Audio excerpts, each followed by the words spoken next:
as-saimuna fi an-nar, kuna watu waliofunga lakini hum fi an-nar, wamefunga lakini hum fi an-nar, kutokamana na makosa kama haya ya kutukana watu, ya kuwasingizia uzinifu watu, ya kumwaga damu za watu. Lakini sio hivyo, watu hawa pia wamepiga watu bila hatia. Ndugu zangu, antaqilu bihadaratikum sharifa hadhi, na kuhamishani kidogo kuizungumzia hadithi hii kwenye hichi kipengele.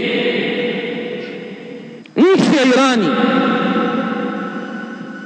kabla ya kuingiwa na maingilio haya ya Ismail Safawi, aliyeingia kwa sura ya sunna kwenye nchi ya Iran, nchi ambayo ilikuwa imejaa ulama min ash-Shafi'iyya wal-Hanafiyya wal-Malikiyya, al-Imam ash-Shirazi, al-Imam al-Asbahani na wengineo katika maimamu dhikham, maimamu wakubwa wametoka katika mji wa Irani.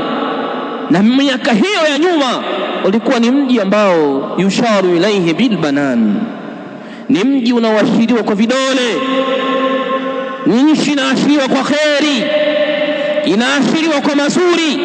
Al-Imam Shirazi Shafi'i, hili bahari la elimu, al-Imam Shirazi hadha min Iran, anatokea katika nchi ya Iran, Furs.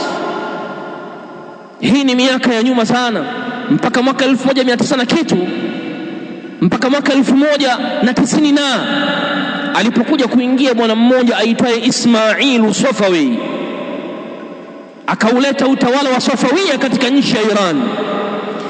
Mwanzo wa historia yake alikuwa ni Sunni, kwa sababu kipindi hicho utawala ulikuwa ni utawala wa Dawlatul Uthmaniyya, utawala wa Uthmani Empire uliokuwepo Uturuki kabla ya kuharibiwa na Ataturki alayhi min Allah ma yastahiqu.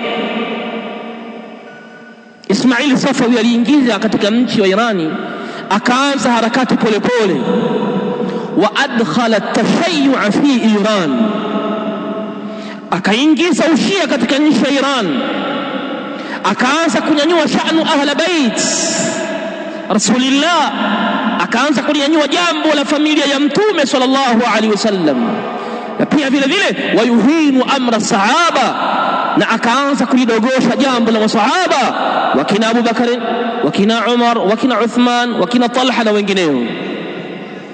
Sumu hii imekuja kuzaa watawala mbalimbali mpaka huyo aliyeondoka Ayatullah al-Khumaini alayhi min Allah ma yastahiqu.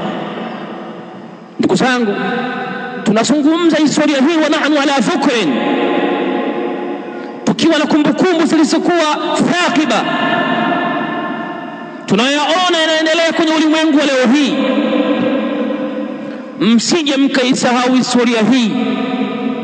Ismail Safawi ili kupata nguvu katika nchi ya Iran, katala ulama, aliua wanawachuoni, alibadilisha madarasa mbalimbali ya kielimu.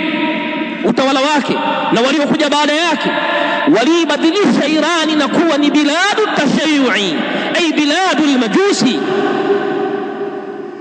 ni nchi ambayo imejaa umajusi wa kishia. Mashafii waliokuwemo ima waliuliwa, ima wengine walikimbia nchi. Mji ukabakia tahira, ukabakia msafi bitashayyu'i. Waliokuwa watu wa sunna wakauliwa katika nchi ya Iran. Na mimi ninakupa challenge ndogo tu, ninakupa challenge ndogo tu kwa wakati huu.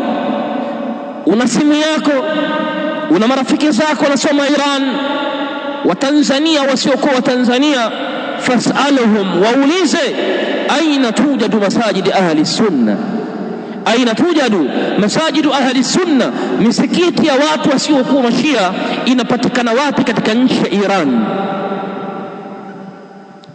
Misikiti yote hudimat, ilibomolewa, ima kubadilishwa madrasa mbalimbali. Madrasa iliyokuwa maarufu Madrasatul Faruq,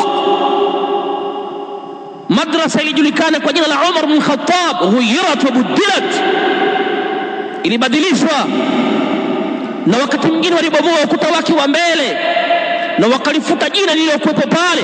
Hawataki kusikia jina la Umar ibn Khattabi katika nchi ya Iran. Walihadha, na ndio maana mnawasikia al-Iraniyun hinama yasiluna ila al-Kaaba, pindi wanapofika kwenye Kaaba, ile Kaaba al-musharrafa, wao wanapofanya tawafu wanasema Allahumma il'an sanamai Quraish, ewe Allah yalaani masanamu mawili ya Quraishi, Abu Bakar na Umar. Hawa watu hawa walipoweza kumakinika kwenye nchi yao ya Iran, mmoja ya siasa walioitumia ni kuwasomesha vijana wao elimu ya kiulimwengu, kwa sababu target ya kishia na kiiran ni kuitawala jaziratul Arab.